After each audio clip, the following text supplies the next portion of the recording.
Welcome back to Midweek Mysticism, and both to the people here and our many online fans. We have a large viewership on YouTube and on YU Torah, and so you're hearing the recording of this if you're that person. But some of you have reached out with comments and questions over the months, and so you're part of the group, even if you're not physically here. If you would like to join this on Wednesdays at noon Eastern, contact me, Rabbi at bethshalom-ri.org, Beth Shalom with 2 O's, like we're Ashkenazic, and we can get you the Zoom link if you want to join. But if you just want to listen on an app, that's great too. So today we are going to get into a new teaching of the Zohar called Ma'amar Tohu Vavohu. I don't know how we want to translate the teaching of utter chaos, or chaos and what. So I'm going to try and open up my Kindle app, which is giving me some problems. I don't know if everyone has the text, so I can share the text. Hold on.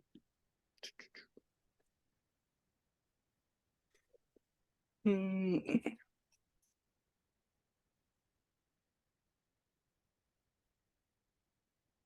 while we're working on that, I will tell you that this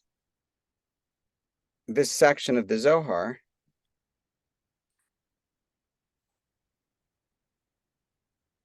okay, we were there.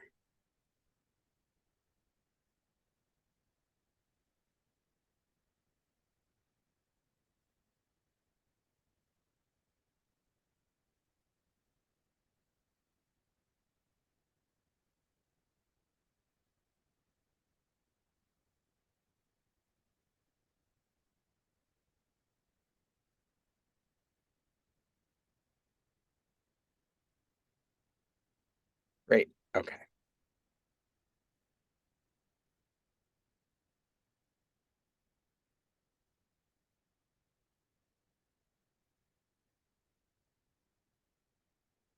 Can everyone see my screen?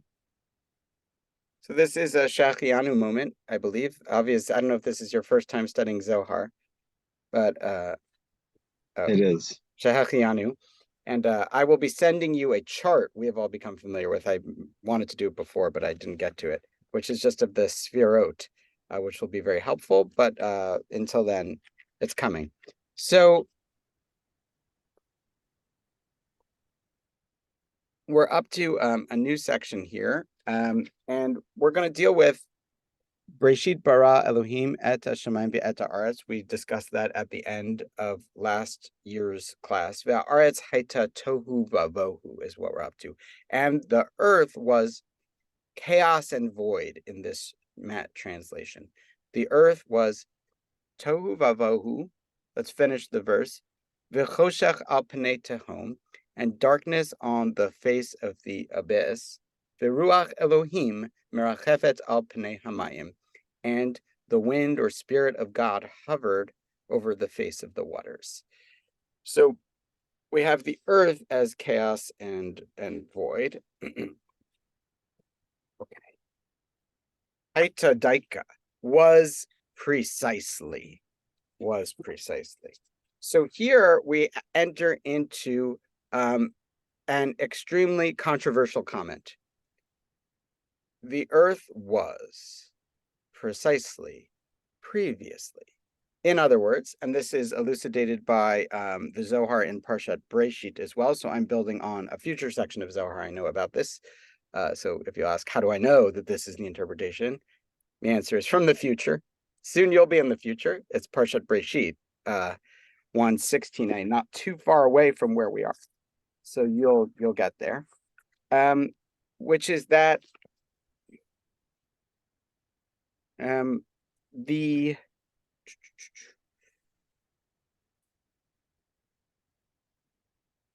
Zohar is reading the psukim backwards.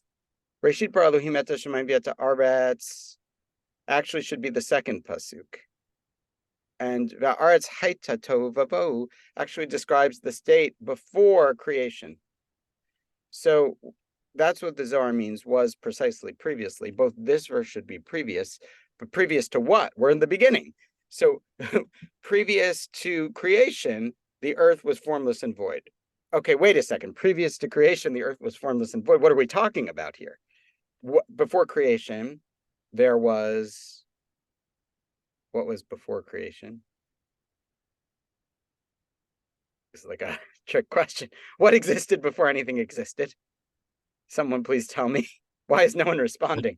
What I existed don't know. before anything? Hashem and the Torah. I don't know. I don't know what existed before existence, right? Certainly, probably some kind of God or something. So that's why no one is answering, because it's an unknowable question. But the Zohar knows actually. Haaretz Haita, previously the earth existed before creation. Just think about that.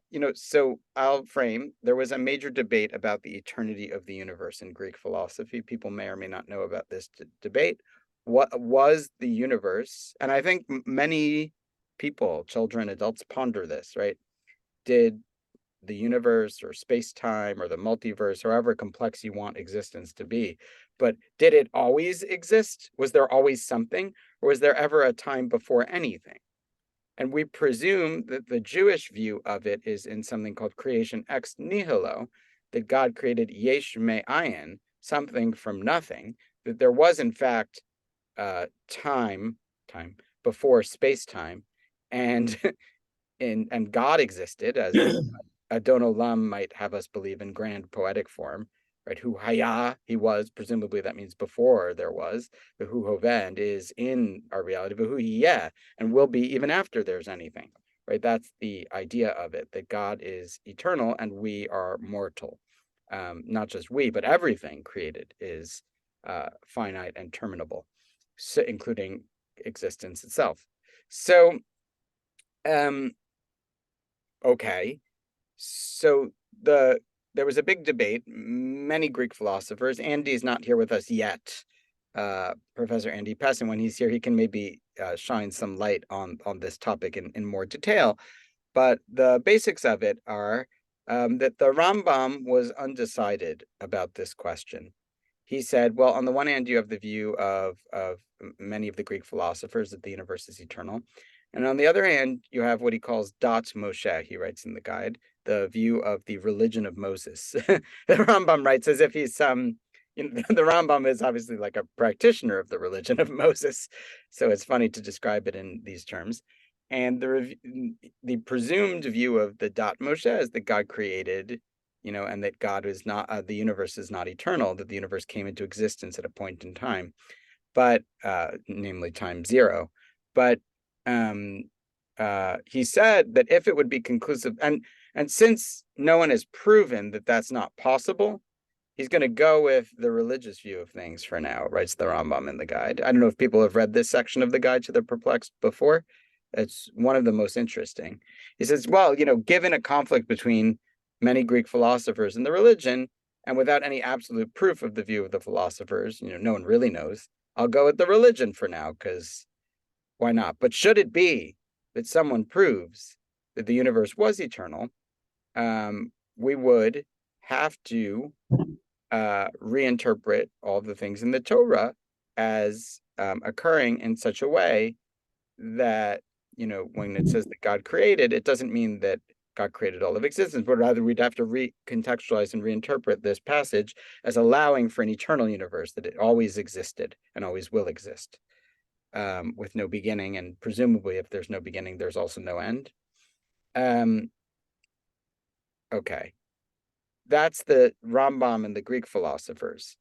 I'm mentioning that because the authors of the Zohar, in this class, we do not believe that the Zohar was written in its current form by Rabbi Shimon Bar Yochai and ancient Israel. Whatever we believe about the authenticity or ancientness of the teachings, we understand that this was written in Spain in the 12th century. However ancient those teachings may have been culled from and whatnot, and they are clearly aware of the teachings of the Rambam. In fact, we'll get to something today where Matt explicitly cites the Rambam as the source of the teaching in the Zohar. So they're often giving a different view of things, a very different view, the most different humanly possible, but they're certainly aware of it.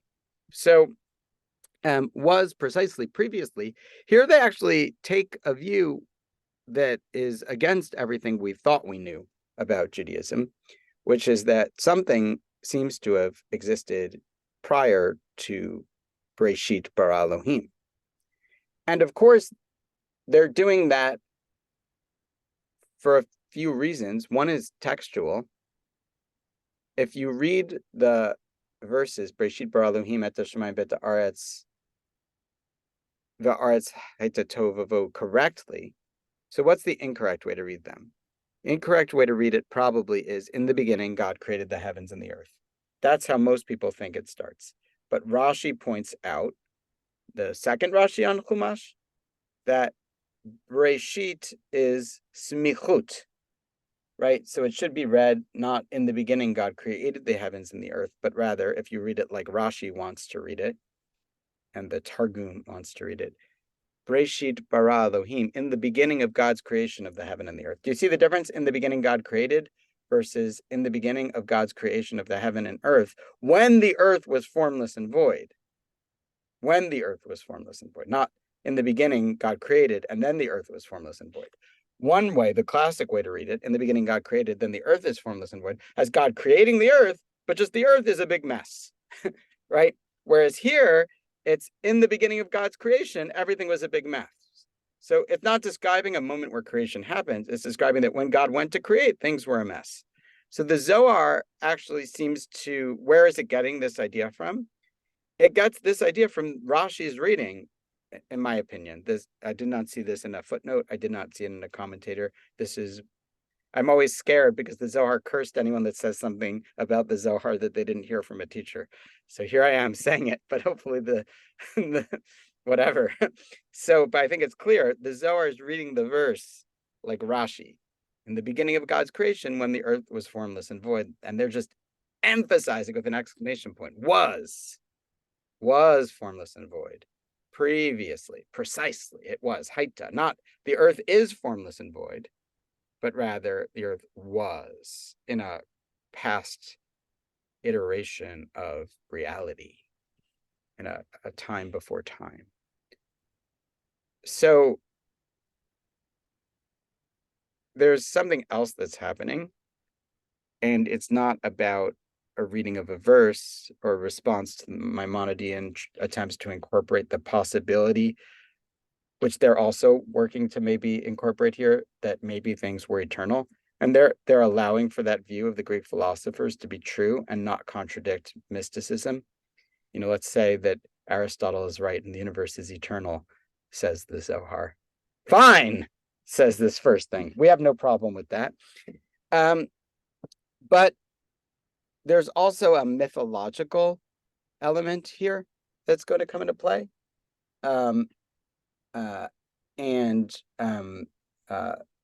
people familiar with Gnosticism?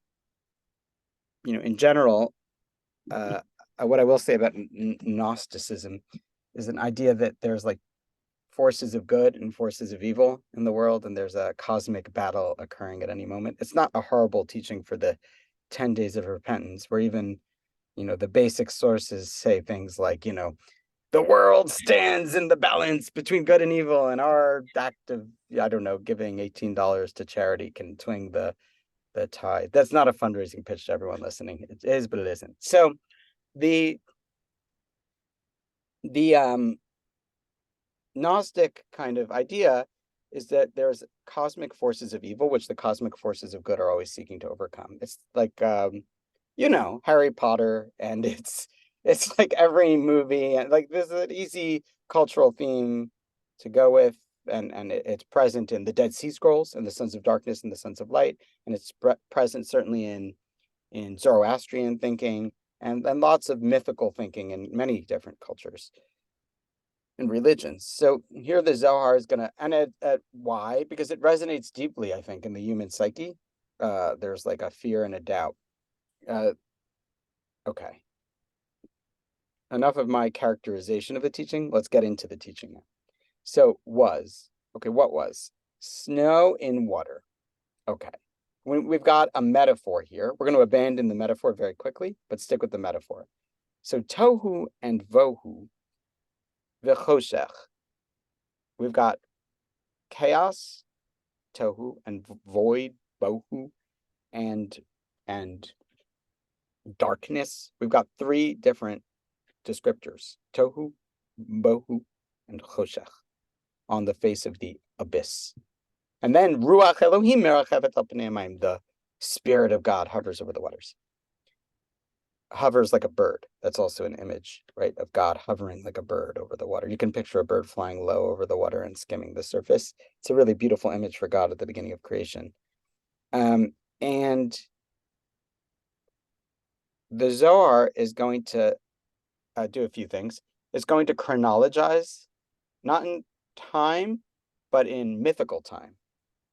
Tohu, Vohu, and Choshech is a process. They're not three random things, but they're actually stages in a process. But stages in a process not of creation, well, yes, of creation, but of the creation and formation of demonic forces and evil. We're going to describe today how evil came to be potent, right? So you see, the Zohar imagines a primordial evil that exists, that is inherent to existence. In other words, if we exist as other than God, even as we're emanated from God and God is infused in everything, then any such existence must be colored by imperfection and evil and the possibility of evil. And so this is going to be a little bit of a dark day. Okay, so we'll get into the specifics now. Snow and water. Through the potency of snow in water emerged slime. Now, of course, this is a good description for what happens when snow is in water. You get sludge. I'll use the word, I don't know, what do we call it in New England? Sludge? Slush. Through the potency of snow and water emerged slush. But here, of course, they know that slush is mixed with car exhaust, right? And mud. It's gross. There's a grossness and a grayness to it. Now, what is what here?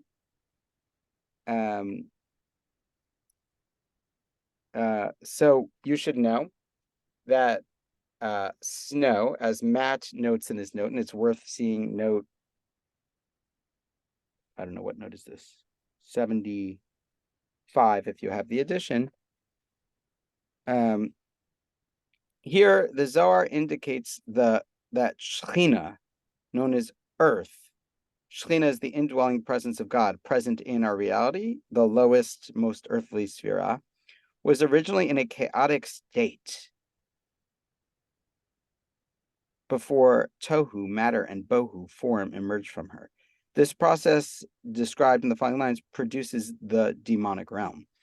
So it goes on in note 76, water symbolizes chesed, while snow symbolizes gevura and din, judgment, the congealing and hardening of water. So let's get into that for a moment. If God's kindness is a flow, an emanated flow, right? Even in the word bracha, from like brecha, alluding to that tradition here, blessing from pool, we imagine that God's flow of kindness, of loving kindness, is akin to that of a liquid. And God's blessings flow down to us like a liquid. They just need a channel or medium to reach us. But when that blessing is frozen, it cannot flow. And so even though we all love snow, snow is frozen, and therefore snow is like frozen God energy, and frozen God energy is trapped. It is not. It is only in potential. It is not, kinetic God energy, as it were. And so that's why water is considered like loving kindness or chesed, and snow is considered din or gevura. know what happens to this snow in water. By the way, water is matter and snow is form. The water is given a shape or form. So you should know that the Zohar is also saying something else, that to the extent that things are given physical shape or form, here, they are limited, right? In other words, the creation of like me or you is God limiting God's expansive energy into specificity. And all specificity involves din or gevura, discernment, boundaries, constriction of things. It's not just that snow and water is frozen, we are all frozen, everything is frozen, right? And the trick is, we are, but also we can be like water, we can be transcendent or expansive. And so they're saying something very deep here already, just snow and water. If you just like let those words freeze into your mind for a moment, the Zohar is already instructing in an ethical way by hint, not saying as a practice. You can be like snow or you can be like water. I like to make teachings of this sometimes for myself so that I understand what it's saying, because it works easier to make it into a personal teaching to get at what it's getting at, for me to get into it. That, we all know there's a way in which we become totally individualized and atomized, and that's not an ideal state, and that there's a transcendent state where we're connected and in flow states and things like that. And the Zohar is actually saying that to the extent that we are more water energy, we'll experience God's transcendence, or it is definitional. And to the extent that we're kind of frozen, there's a kind of demonization of that. So through the potency of snow in water emerged slush. Blazing fire struck it. Okay, well, where is this fire coming? We're dealing with ice and snow. What about fire? So fire represents what?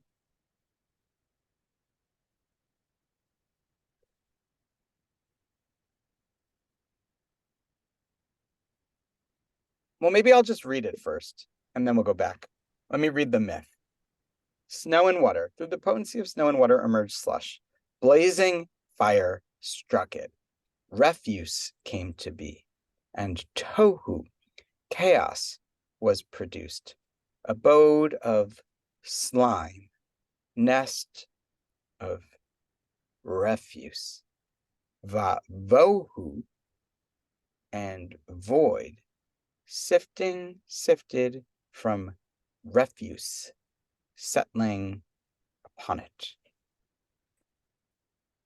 So we have an image here of the beginning of the creation where there is water, and in the water are piles of snow, and it is sludgy, and fire comes and strikes the mix of snow and water, turning it into a huge earthly mess of gross slush.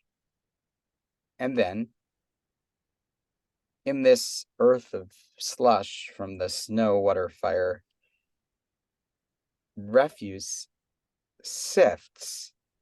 What is this refuse exactly? Unclear, and begins to form. Later, it will be clear that it kind of sinks to the bottom of the sea. And so you imagine the bottom of the piles of the slush begin to collect matter that exist in some kind of settled form, objects.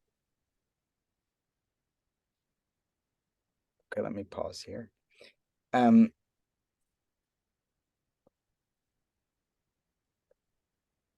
Thinking about things in form and matter is obviously a slightly dated way of thinking about things. It's a Greek philosophical way of thinking about things. And you see that very much in the Zohar here, yeah? And you're going to see it in all of today's teachings. We're going to then go to the 4 elements. I just want to note the dated nature of the teaching in some basic way, right? We're dealing with old rubrics of human thinking about things in a pre-scientific mindset before, right? Like when there are 4 elements of earth, water, air, and fire. So are those the 4 primordial elements of Greek thinking, Indian thinking, other thinking? But we know there's like a periodic table of elements, right? Like we don't think about the world in that way. So I just want to name that we no longer think about the world in this way. But These were the mystics making mystical drushes on the way they thought about the science of the world in the 12th century.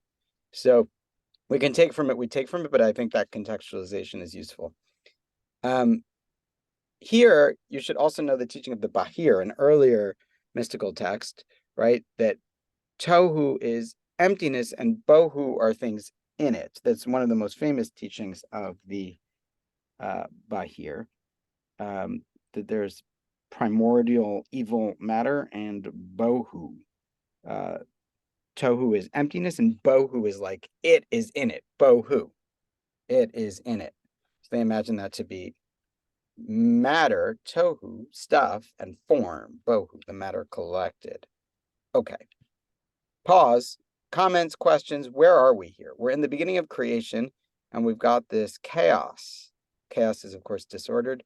And we've got this fire of judgment striking the snow, which is also judgment in there. And together, all of this judgment energy of fire and ice and sludge produces, like an emanation of more specific demonic elements, more specific. There's a form, like, so instead of just evil or bad, you might have like things. Anyone want to say anything about this, or should we move on and keep going with the teaching and see where it goes? Well, it's certainly a little confusing, but I can understand, as you said, when you personalize it rather than take it out of a scientific context. Good and evil clashing, or matter and form, are things, we talk still about the spiritual side of us and the physical side. So if all of this is colliding, in some religious mythical way, Yeah. form and substance, spirit and body, good and evil, we can kind of understand that. Is Putin, pure evil, that we talk in those mythical ways to understand our own human situation. So in the one sense, I don't understand, and I have the notes, and the notes made it just more confusing. But if you just understand that these opposites are kind of inherent in our universe, and we have to live with the clashing and the slush that comes out of, the good and evil and the matter and spirit that we're all struggling with. I don't know. That's the way I kind of understood it. Yeah. So this is going to end with a practice. If we want to title this is either demonic slush, the title of today's episode, or a better episode, how to live in a world that feels like it leans towards, is created from its very existence, is full of, this is like, the world is pretty dark. And so the Zohar wants to lean into, okay, haaretz hayta tohu vavohu vachoshech. That's a good description, says the Zohar. Chaos and distress and darkness sounds about right. Like, and so it was, but it is, says the Zohar. That's how it was. That's how it is. Right? What do you mean was? It was. Yes, it was. It was always. It will always. So we're entering into that. Now, choshech, darkness, let's get there. Mystery of blazing fire. Of course, it would take a mystic to say that darkness is blazing fire. Of course, blazing fire and darkness are the opposite. So, as many scholars of the Zohar have pointed out, the Zohar intentionally and exaggeratedly uses mystical language, saying often the thing and its opposite, just because it's self-aware, and we know this. The Zohar is self-aware of its own mystical textness, and so it wants to be cryptic. And so the most cryptic metaphor you can use for darkness is fire, because it's, what do you mean darkness is fire? Darkness is the absence of light and fire is bright, I thought.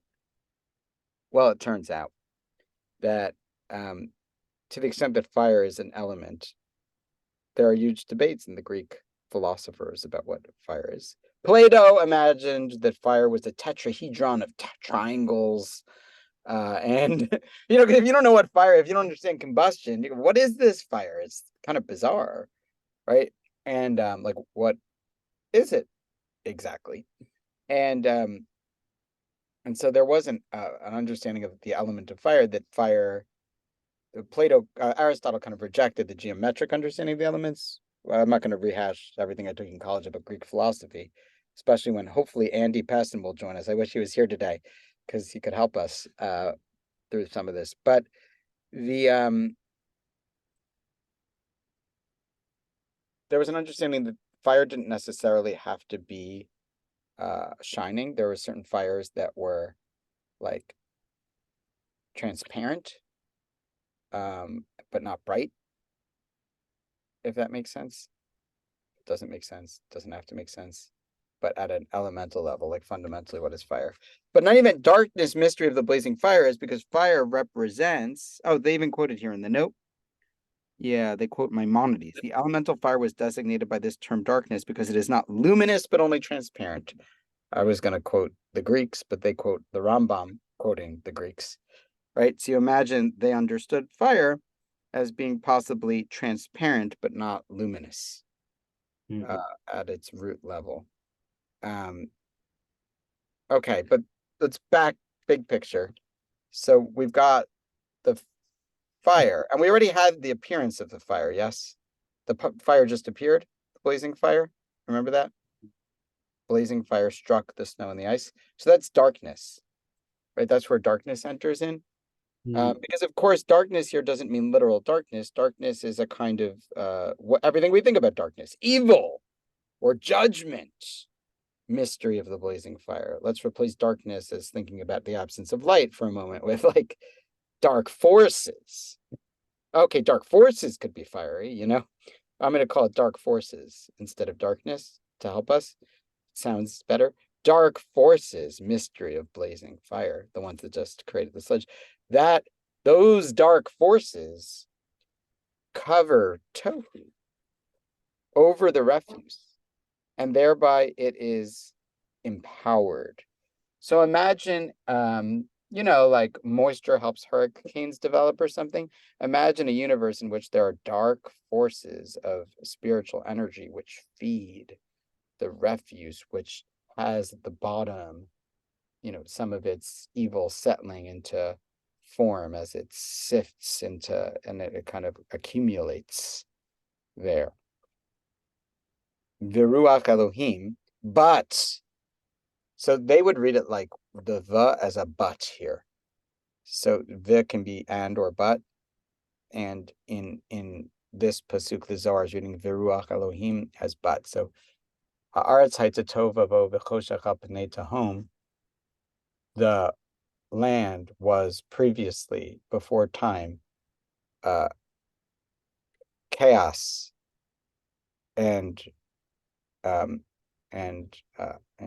evil matter and dark forces that fed them and energized them.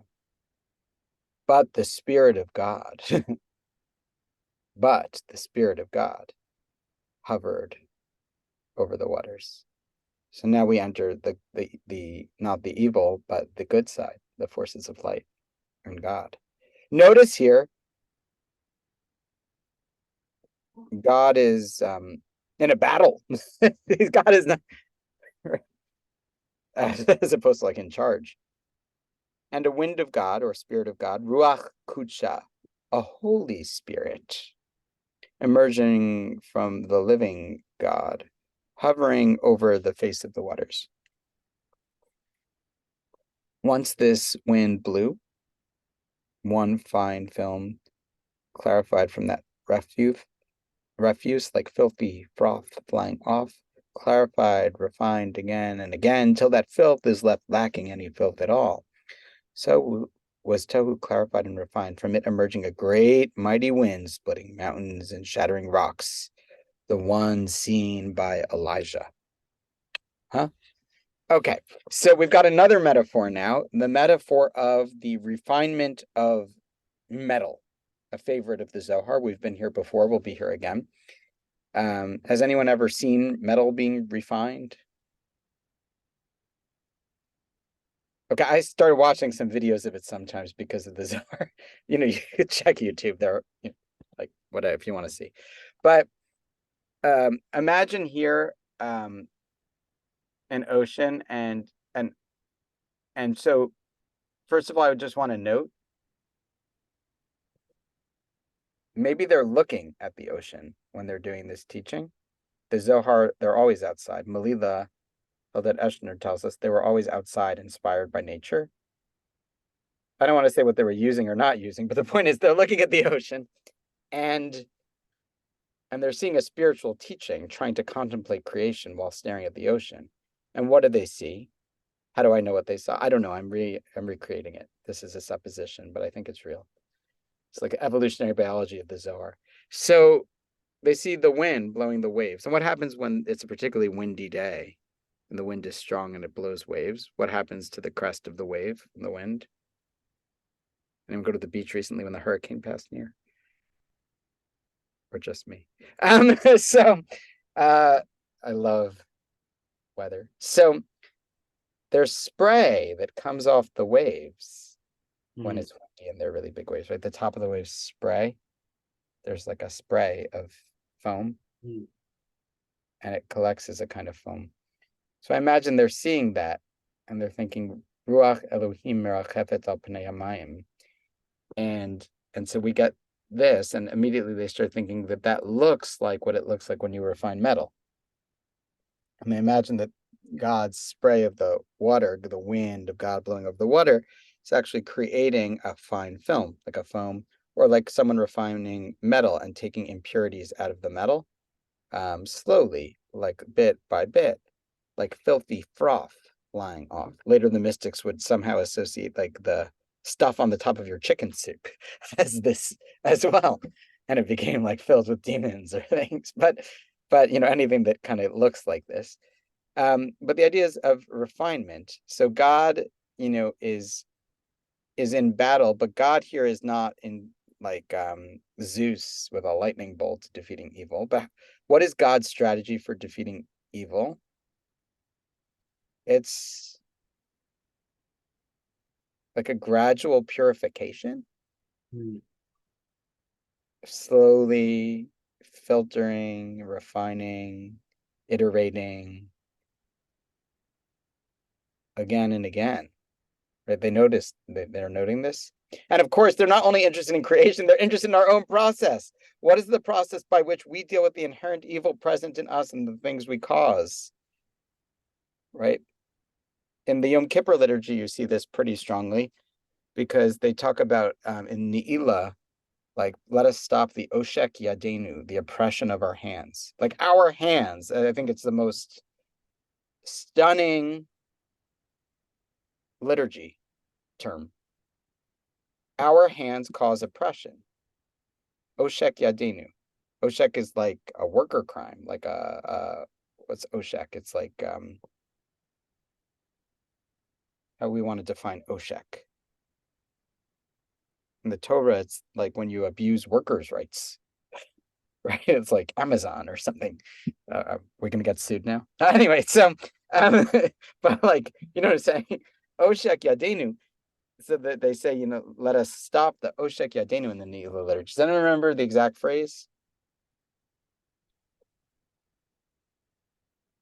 It's in the Ne'ilah Amidah. It's like, there are those sections of the Ne'ilah Amidah where you're sort of delirious at that point because it's like everyone knows the delirium phase of Yom Kippur. I don't know. So that towards the end there, the liturgy it all blurs and speeds up. So here they're going with something like that. Right, we inherently are, by existing, no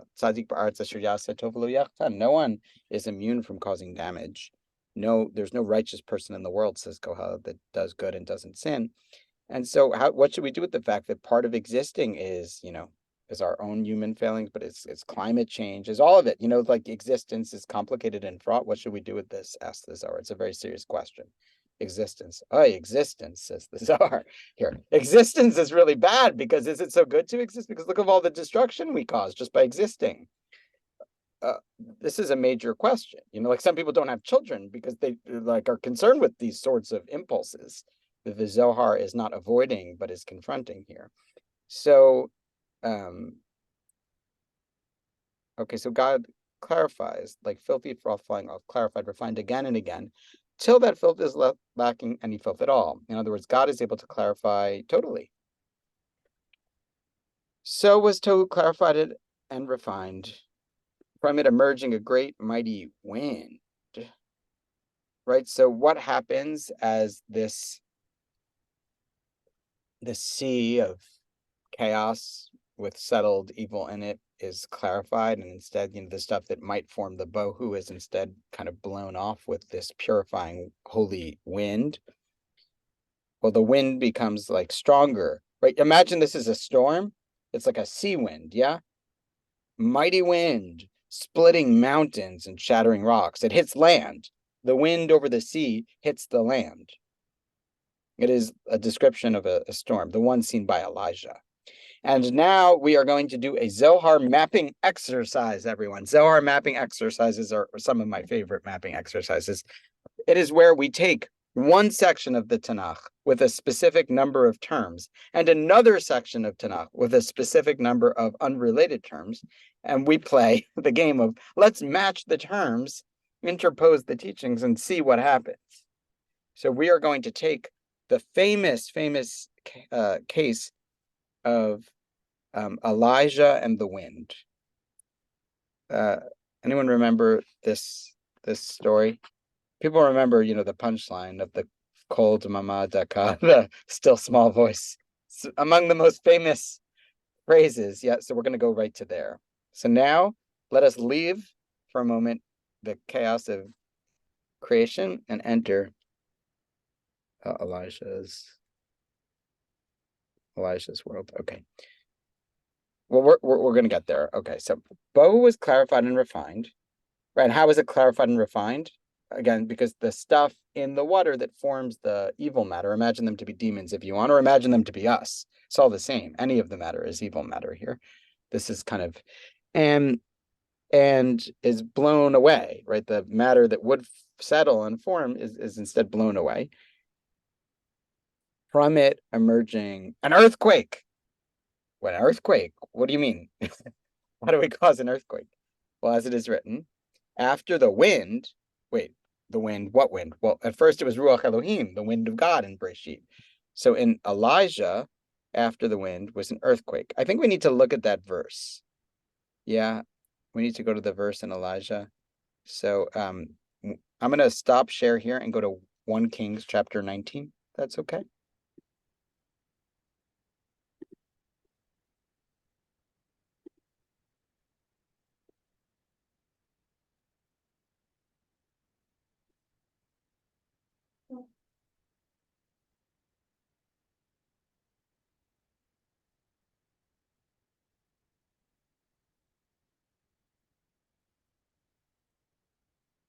And here we are. I'm just going to read it in English to create easier reading for everyone. Most people prefer Hebrew. When King Ahab, it doesn't say king, told Jezebel all that Elijah had done, and how it put all the prophets, to the sword, the prophets of Baal, Jezebel sent a messenger to Elijah saying, "Thus and more may the gods do if by this time tomorrow I have not made you like one of them." We're going to kill you, Elijah, right? Well, Elijah is going to be killed by the evil Ahab and Queen Jezebel. Frightened, he fled at once for his life. He came to Beersheba, which is in Judah. Yeah, anyone been there? And he left his servant there. And he himself went a day's journey into the wilderness. So in the wilderness of Judah, known as Midbar Yehuda, came to a broom bush and sat down under it and prayed that he might die.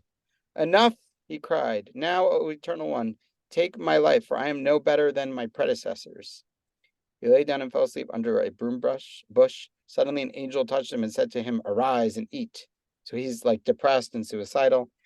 He looked about, and there beside his head was a cake baked on hot stones and a jar of water. He ate and drank and lay down again.